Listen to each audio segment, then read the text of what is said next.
Hello, good morning all to our 18th episode of Eat NATO for Breakfast, our weekly anti-NATO show.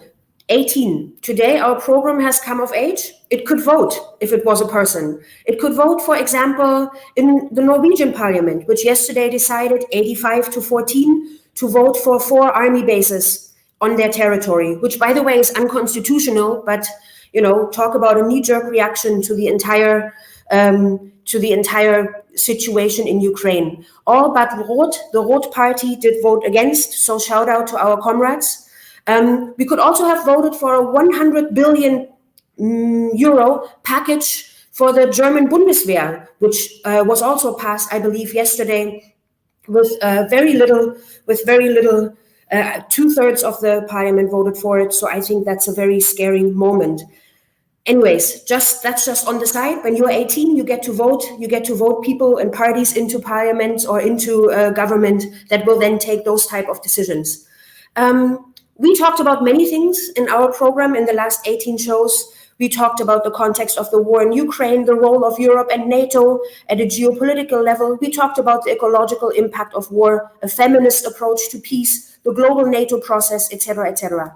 We have a pretty general map to understand the importance of mobilizing together against NATO, and we know about the summit that will happen in Madrid, where hopefully we will see many of our comrades in action to speak out against NATO. Today, we want to focus on one really important component that runs through the entire conversations, and that's the United States, country of freedom, opportunities, and democracy. And we have an awesome guest here today for this. We have Eugene Puryear, who is an American journalist from Breakthrough News. And if you don't know Breakthrough News, they have a YouTube channel full of really interesting programs about international politics, but also about the struggles that are going on in the United States. Eugene, how are you? We kind of know that you're not having breakfast because it's so incredibly early and we feel really bad, but not really bad, to wake you up. It will probably be a very productive day for you if you begin this early in the morning. How are you doing? How are you seeing the sunrise in the United States? Are you hopeful? Are you worried? What's going on with you? Well, first and foremost, thank you so much for having me. I'm honored to be here. We can have NATO for breakfast, so it's fine. I'm not worried, but I'm doing well.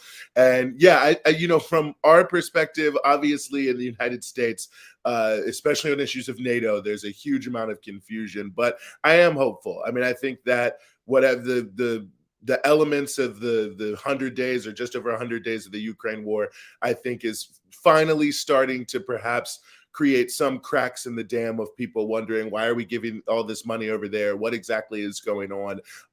And what are the dangers of it? And I think there's a lot of fears about the prolongation of the war. So I think that means that there's a lot of opportunities to really help people wake up to the fact that this is the opposite rather, of a peace and security policy. So I'm doing well and doing hopeful. And yes, it's an early start, but you got to get up early to catch the worm, as they say over here. Nora, how about you? How are you doing today? Well, I am also feeling hopeful when we are together discussing and organizing against those that don't suffer the consequences of their wars. And I can't wait to see you all in Madrid. Thank you, Eugene, for joining us. Let's start. We want to begin with a general framework of the role of the US today. We live in a time of great and accelerated geopolitical changes, but as you do so well in Breakthrough News, we must understand the historical processes that led us to the current situation in order not to get lost. And whether we talk about NATO, Africa, or Iran, we always end up talking about your country, the United States. To begin to unravel the USA international strategy and also the relationship with NATO, we would like you to talk about when and how the USA shifted from talking about an international order based on the UN to this rules-based order. I think that's how they call it. Those rules, whose rules are those, and what are they? And what also the role of NATO plays in all of these international order on the expense of the UN framework? Well, thanks for the question. We always say that the rules-based international order, quote unquote, is where the US makes the rules and everyone else has to follow. But it's really not even just the United States. It's a handful of individuals who have complete and total control over the US government because of their access to essentially a huge amount of money. I mean, the US government is deeply democratic in many ways. And one is that, as the saying goes, he who has the gold makes the rules. And I think that what we've seen is those rules basically boil down to, really one rule, if you will, perhaps the imperialist golden rule, which is you do whatever we say. And I think that there are, many other kind of flowery phrases around it. And certainly the sort of principal goal of it is to protect the flow of commerce, if you will, to promote free market policies. I mean, when you look at, say, the U.S. national defense strategy, they talk about these things in terms of American values and so on and so forth. But when they really discuss, what their issue is with Russia, what their issue is with China, it really is that they are obstacles to the complete and total capability for the United States and U.S. companies, really more importantly, to have a total ability to ride roughshod over the world, go wherever they want to go, get into whatever market they want to go into, and also not face competition from competitors on a global scale, at least in a way that's counter-hegemonic.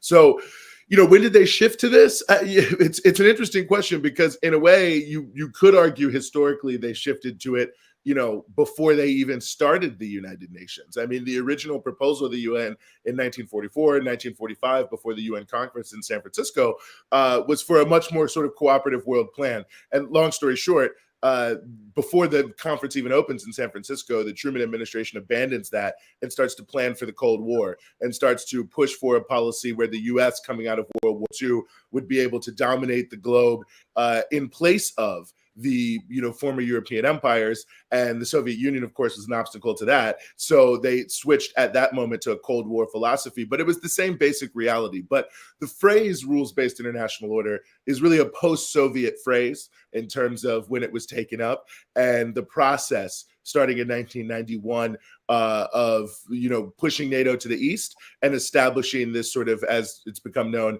unipolar world order. So there's a long history to it. And I think it's worth noting for people that, really since World War II to today, even though a lot of different things have changed, no doubt about that, one thing has remained pretty consistent about US policy, and that its main goal has been to assure, over and above anything else, the freedom of US corporations to go around the world and exploit everyone. As Thomas Friedman, the writer in the New York Times, says, McDonnell doesn't work without McDonnell Douglas, the company that makes the F-16. So, we can see at the end of the day, that's the real sort of sole driving purpose for, the US in the latter half of the 20th century, entering the 21st century. And that's why they're willing to do so many destructive things now to protect this rules-based international order, because it really is about their most basic need to insatiably accumulate profit. Thank you, Eugene. That was a really good and kind of frightening overview. You already mentioned China. I mean, that has been the second threat that we've all been exposed to, hearing about either China's aggressiveness or the other way around, how we need to defend ourselves against China. There seems to be very little political intention to stop the war in Ukraine. I mean, there is the intention to defeat Russia, but this other enemy, China, is on the list. Biden has said that the US would actually go to war with China over Taiwan, which in some sense is again another breach of all I don't know, common sense, or also since even the US formally recognizes it as part of China, makes no sense at all at this point. This is, of course, not entirely new. China has been encircled with military bases, and also there has been this very aggressive way of sort of laying the groundwork that China is viewed as an enemy by the people, which I think plays a really, really big role, like this battle of ideas concept of actually letting all of us know. So it's not just a military confrontation, it's one of culture and ideology as well. And then, of course, there is proper alliances being built, such as AUKUS with Australia and the UK. But what we see here is that the agenda of what Biden is doing and what NATO is doing is incredibly similar. It also seems that the US, this has been commented on, and I think even by now, more mainstream media catches on to this, that the US is quite happy with proxy wars, far from their borders, when other people have to actually pay the price. And it seems that this is the moment that gives them the opportunity to make a Ukraine-Taiwan comparison that would serve well to like start or justify another war of like global dimensions. So understanding that the US and NATO agendas are sort of similar or congruent, this would mean that, for example, another 30 countries would agree in this June to point to China as like a main enemy and what are the implications of a war against China. Let's talk about this agenda a little bit and what will be implemented after the NATO summit in Madrid. Like, what can we expect to see? For example, Proposal 5 of the NATO 2030 fact sheet with the title, Uphold the Rules-Based International Order, there it is again, cites the following. NATO also needs to enhance its ability to contribute to preserve and shape the rules-based international order in areas that are key to allied security. The rules-based international order, which underpins the security, freedom, and prosperity of allies, is under pressure from authoritarian countries like Russia and China that do not share our values. This has implications for our security, values, and democratic way of life. What does that even mean? If we think about it, like shaping the international order is preserving democracy, all of this is very vague and seemingly very vague on purpose. So what are the values? And why are these arguments so abstract? What are they actually, what are they hiding from us? What is being actually said here? What are the values and the security and this democratic way of life that we are always being told that this is what we're upholding? And we can see that in any, like when war in Iraq happened, we were apparently saving and securing those same very, very abstract values. And then, of course, the question is, so really, is China a threat to our values? Please, just give us a little bit, what do you make of this very, very vague statement, which is actually gearing us up for another potential war somewhere else? Yeah, I would say that the thing that I really make of it is it's scary. I mean, it's very concerning to see these sorts of realities, because I think, as you point out very well, these sorts of vague statements are always what are used in the advance of wars. And it seems like such a logic of war and the constant sort of othering of different countries. These are enemies, they're against our values, and things that are sort of vague but sound sinister. And it's interesting because you wonder what those values are, because they certainly aren't practiced very heavily in the United States, that's for sure. I mean, you look at freedom of speech and the case of Julian Assange. They're trying to put journalists in prison, and that's in addition to the fact that only a handful of big monopolies control all the media anyway. So what is free speech in that context?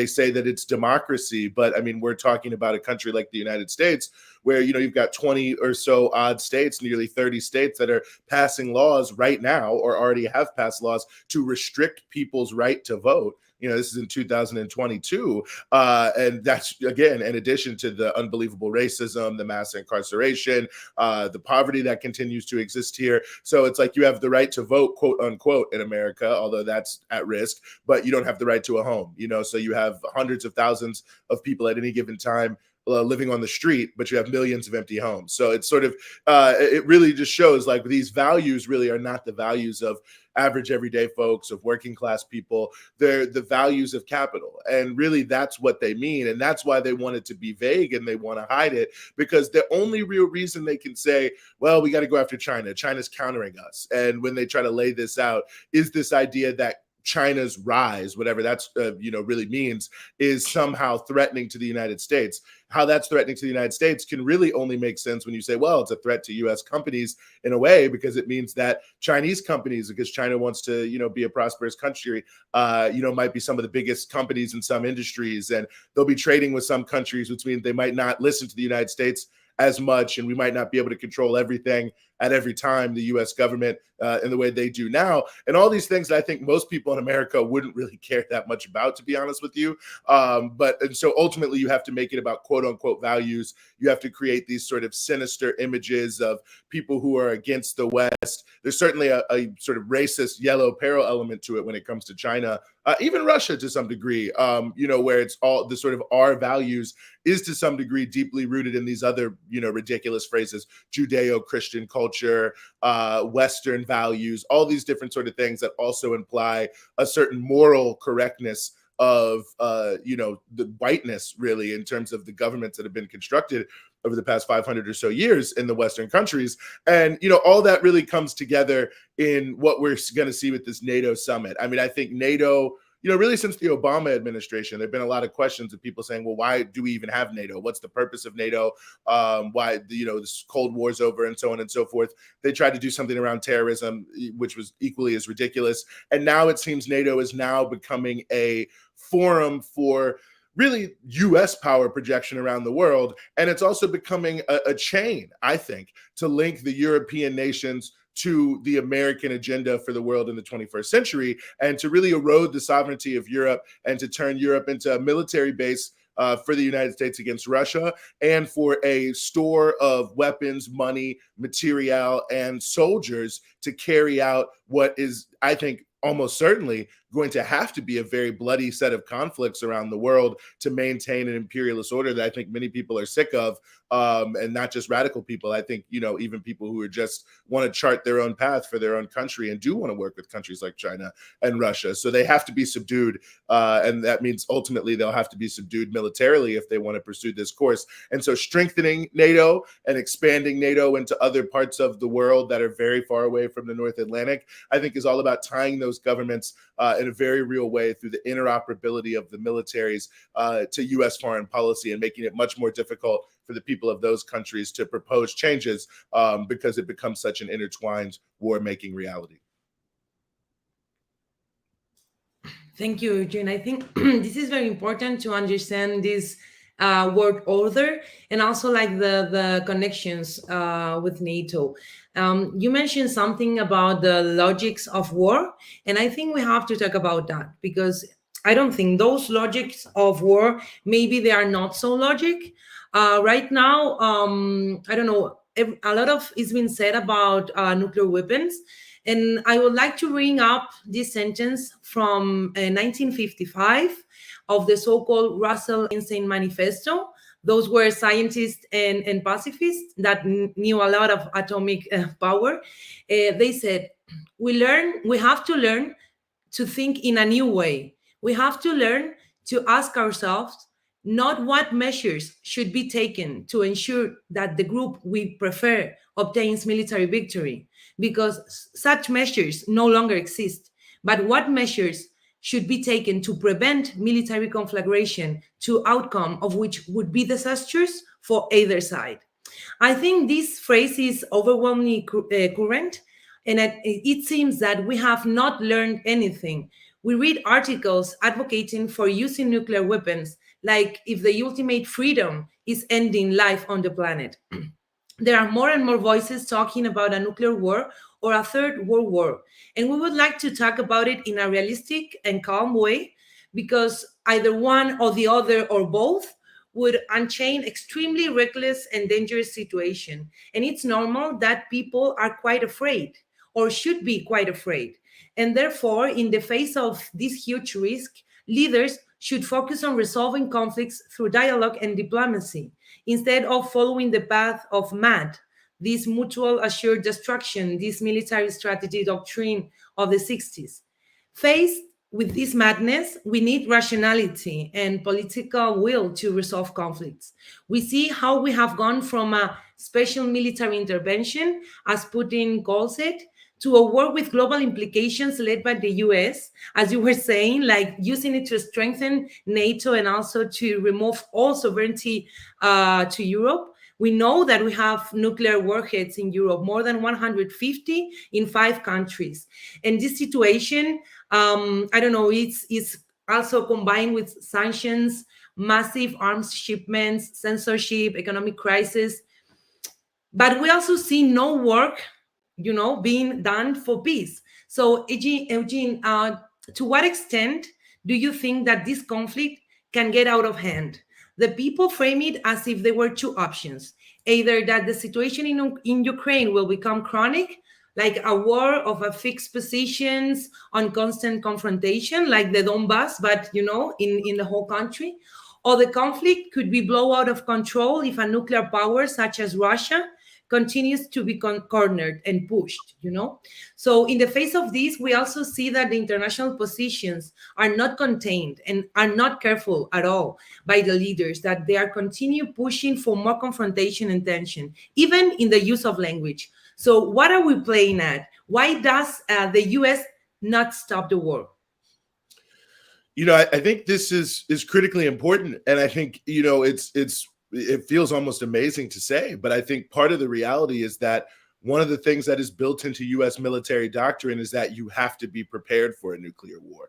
Now, of course, thankfully, over the years since the atomic bomb has come into being, this has been avoided, but the basic military strategy of the United States has not changed since they dropped the atomic weapons on Japan in 1945, which is that at the end of the day, we are prepared to use nuclear weapons, and we're prepared to do a nuclear first strike. I mean, this actually came up in 2020 in the Democratic presidential primary, and it was, would you do a nuclear first strike? And a number of candidates said yes, they would. Some said no, including Joe Biden, by the way. And you can see that he's actually already walked that back. And when he was asked a similar question, recently, I mean, he didn't say we would do it, but he essentially tried to use some ambiguous phrase to imply the U.S. would use a nuclear weapon in a first strike. So, I mean, this is an important and a key part of U.S. military strategy, is not just the willingness to use nuclear weapons in self-defense, but to use them offensively if there is a threat perceived to be,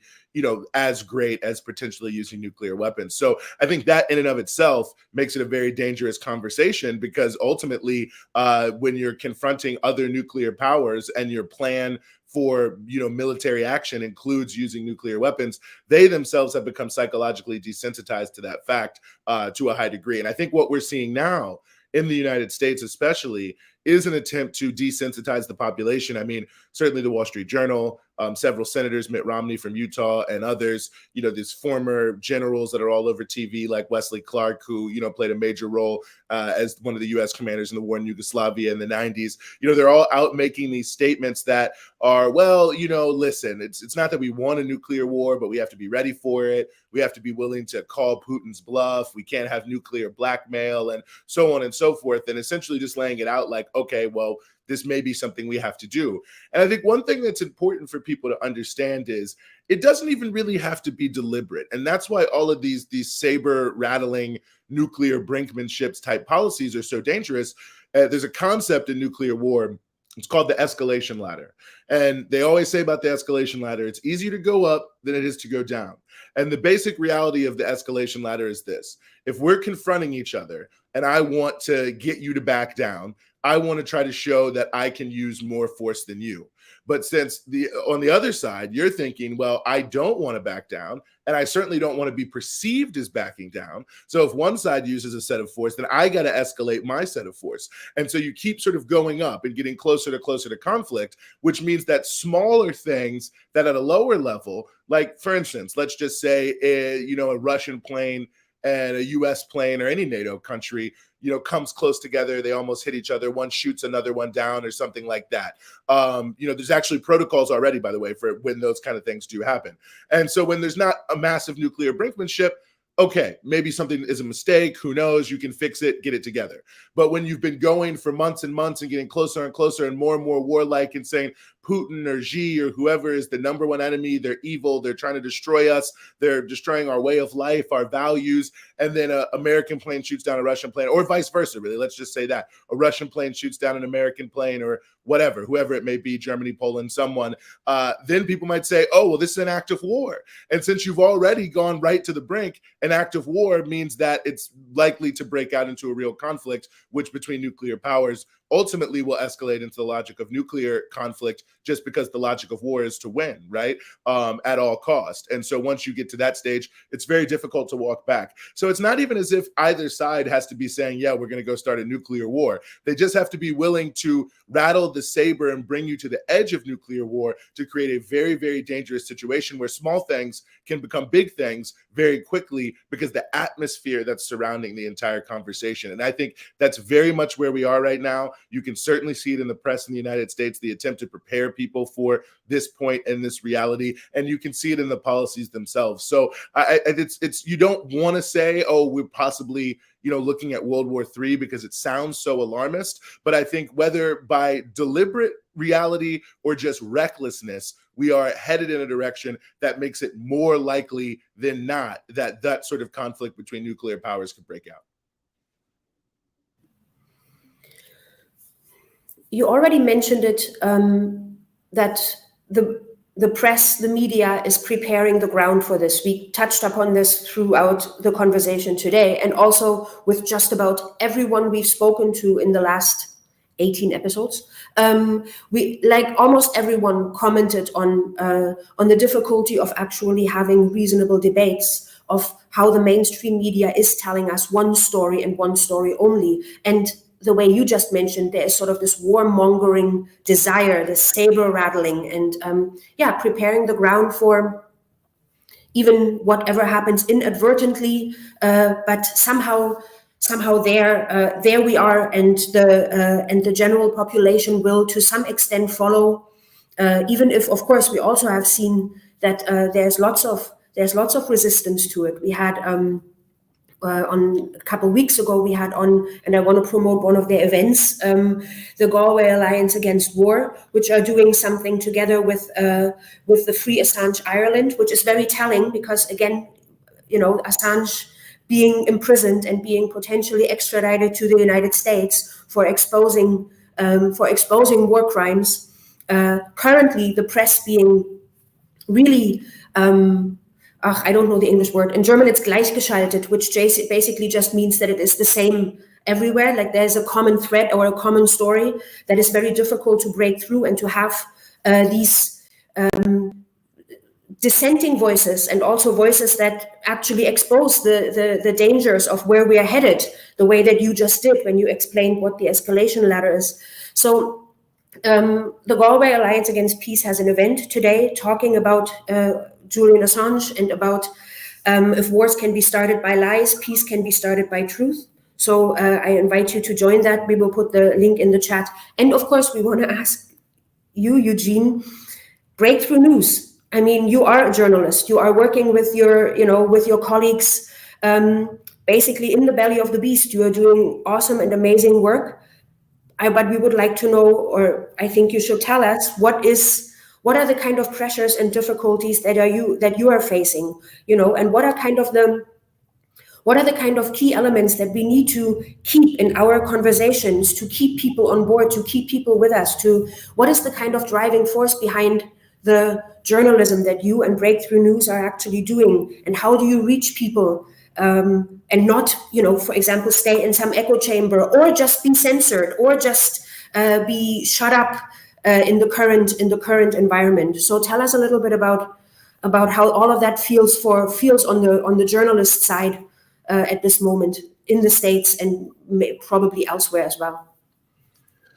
Well, it's certainly difficult. I mean, we're in such I'm glad you mentioned censorship, because, we're really dancing around the reality of a growth in censorship here in the United States, especially, outlets like Breakthrough News, we're broadcasting over the internet, which obviously is also controlled by just a small handful. There's sort of a separate, well, not separate, related, but most people don't see it as related conversation in the US about this very issue of the monopolization of the internet, the Googles, the Facebooks, the internet service providers, and so on and so forth. And one of the things that we're seeing from these internet companies, in order to stave off any real serious push for regulation with the politicians in Washington, D.C., is they're becoming more and more willing to just embrace censorship around whatever politicians may be upset that is on the internet that day. And there are many different things, but one of the main ones we've seen are whatever the priorities are of the State Department. So, Facebook will say, oh, well, you're concerned about, quote unquote, Russian meddling. So we'll just ban anything that is even perceived to be I'd even say perceived to be is even wrong. Anything that could even potentially be in the orbit of the possibility of being related to Russia somehow, which really just means taking an alternative view of world conflicts that may or may not comport with, what we're seeing from, the Russian media or what we see from the Russian government. Same thing with China, same thing with Iran, same thing with many progressive things. So that's one of our biggest challenges is there's these, very vague, hard to understand and really opaque and not explained censorship rules that seem directly designed to reinforce the narrative of the U.S. government in a number of these issues. So, that's why we started Breakthrough News, though, to some degree, because we recognize the mainstream media already had that kind of stranglehold. And even if we have a limited window, we need to try to crack that window open even more, because I think there's a lot of confusion in the United States on these issues. And that's not to absolve people in the United States of responsibility for the things that are done in our name, which is another thing we try to sort of point out to people is that, hey, these things are being done not just by some abstract government that you don't think about. They're being done on your behalf, at least allegedly, which creates a lot of responsibility for people in the U.S. to act against these policies. But I think part of the reason that is so much the case is there's such mass confusion, propaganda, disinformation, if you will, that's put forward by these warmongering pro-imperialist sources, that it really needs to be broken down and sorted through for people in a way the mainstream media is not going to do. That's a challenge, of course, because when you can't assume all of the basic realities, like when the basic assumptions people are making are all wrong, you have to often start from the very beginning, and we'll have to have these long shows, hour-long shows, walking through history, doing all these different pieces just to create the foundation and the groundwork for people to be able to understand the world around them. But what I will say is it's been very heartening to see that we've been able to get a lot of support in just the 2.5 years that we have been around for Breakthrough News. And we're chipping away, and I think that ultimately, we grow with the anger and the outrage of people in the U.S. towards these different policies. So as that continues, we'll be able to make more and more headway as people see through their own experiences that sending billions of dollars to war and preparation for war is not something that is benefiting them. Thank you, Eugene. I want to connect what you were saying about, the difficulties for journalists to talk, and also to link it to the Julian Assange. Before we change the subject, I want to people, maybe they don't know. In fact, they are journalists that they are in prison. I want to mention Pablo González, that is a Spanish reporter that has been in prison in Poland since February 28th.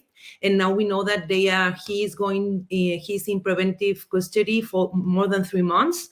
And also, it's funny because he's been accused to be part of the Putin espionage strategy and stuff. And in fact, what we know is that he's been from 2016 in George Soros' list. So this explains very well how censorship works, and it's not only about ideas but also about people. So from this program, we want to say that Pablo González should be put in freedom, and also that Spain should be doing something about it. So now, changing subject, we know that you are on your way to LA, and you are going to some event that we want to talk about, the People's Summit, and we want to ask you the relations also of the People's Summit with the NATO Summit, like the relation of this democracy idea from Biden, that is, the same month. So Biden has a really busy month. Yeah, it's a very busy month, and it's starting off pretty poorly with this Summit of the Americas, where they seem to have really fumbled the ball. But I think there's a really strong connection between the People's Summit and, not just the NATO Summit, but the counter summits that are also going on there. And that is the need to present a counter vision.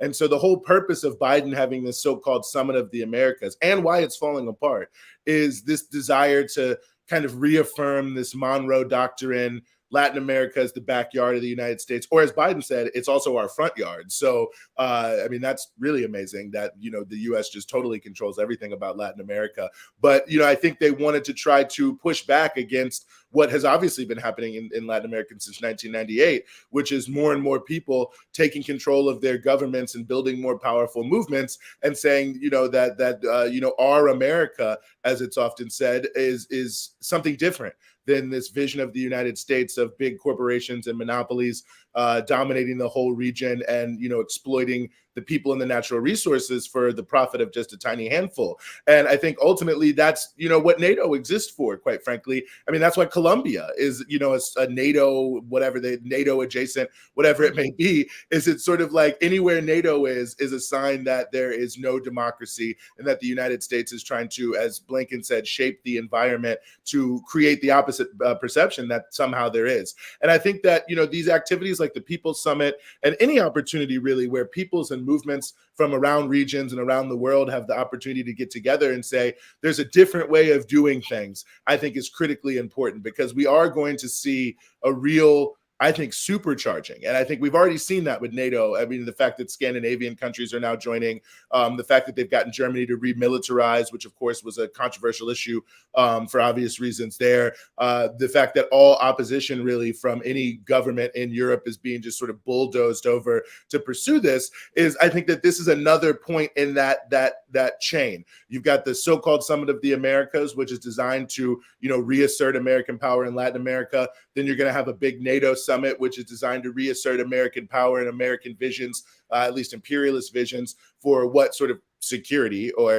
really preparations for war should look like inside of Europe. You already had the Indo-Pacific Economic Framework Forum in Japan, in Asia, same thing. So I think what we're seeing over these 2 months, May and June, is really an ideological attempt and an organizing attempt by the U.S. government to bring together, its various allies under various umbrellas to really sort of reset and recharge and supercharge these agendas for the second half of the 21st century, for how they're going to continue to dominate, and ultimately, again, how they're going to be willing to subdue all of those who refuse to agree. So, the People's Summit, we're going to be talking about NATO, I think, at many of the panels that are going to be going on there. Certainly, I expect to hear, quite a bit about the interlocking realities of the, new Cold War with China, the ongoing war with Ukraine, and really the new Cold War towards Russia as well, and the preparations for what they want. And I think counterposing that with what people's movements want, what popular movements want, what people really need, which is a people-centered world, not a profit-centered world. So it's going to be a great sort of, few days long next week in LA and at Breakthrough News. We're going to be covering as much of it as we can, streaming a lot of the panels, and we're really looking forward to it. Thank you, Eugene. I think it's important what you are saying of doing things together. I was just reading the comments and I see Sally Watt helping Francisca with the weird German word, like things are better when we do it together, for sure. And I think that's why it's so important to have you here, because also from, from outside the US, the vision that we have also from the US is like there is no people fighting there. And I think it's very important to talk to people that fights that vision and that also speak up to the things that the US are doing. So thank you so much, Eugene, for connecting the dots for us, because we can't see the world only by pieces, but seeing how everything is connected and in motion, as well as, also amazing things are happening, like the People's Summit in LA and also the Peace Summit in Madrid. We don't have to end without giving some info also on the Peace Summit in Madrid. Please check out your agendas, because after the People's Summit, we will be seeing each other in Madrid with the Spanish comrades of all the anti-NATO platforms on the weekend of the 24th to 26th of June. There will be workshops, panels, and discussions throughout Friday and Saturday. And on Sunday, on the Sunday morning, we will be mobilizing on the streets at 12 in the morning. It's going to be hot, so you have to bring water, because in Madrid at 12 in the morning in June, it's going to be hot. But more info soon. So yeah, thank you very much for being here with us. And we hope that to see all those panels of the People's Summit and keep working together. Eugene, thank you very much. Thank you so much for having me. It was a great breakfast. Thank you. Thank you, Eugene. Ciao.